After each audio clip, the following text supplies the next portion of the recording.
با سلام و وقت بخیر. آقا بعضی از دوستان در جریان نیستم. یعنی آقا این پوست پسته جریانش چیه؟ داستانش چیه؟ این پوست پسته حالا مغز پسته رو خوردن رفته افتادن دنبال جریان پوست پسته. یا آقا این پوست پسته چی میشه؟ دوست داره چی بشه؟ ازش پول در میارن داداش. بیا تو جریانش ببین چیه.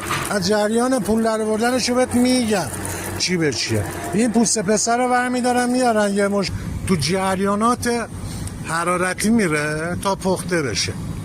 بیا این هم یه مدل دیگه از کورشه. تو جریانات کوره سازی یه مدل دیگه از کورشه.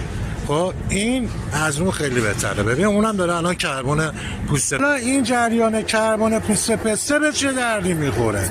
آیا جریانات اینجا تمام میشه یا ادامه داره؟ نه ادامه داره. از اینجا به بعد جریانات برقیش شروع میشه. یا بریم اسمش ترکیب بشه خمیر. ماکو داغم هست. این همون پوست پسته است تو جریانات برقی الان.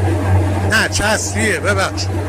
بعد از این مرحله بعد از اون جریانات که خمیر شد به این صورت میان میریزن تو اکسروده بره تو جریانات فشاری. اینا جریانات فشاریش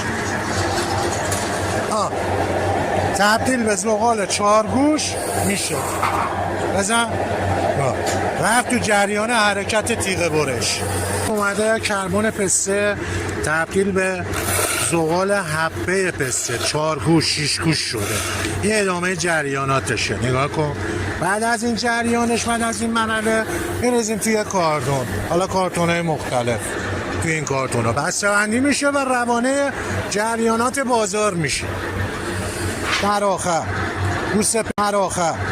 پوست پسته ای که اومده نکن اونجاست. میبینی اون حجم پوست پسته تبدیل به همچین محصول با ارزشی شده.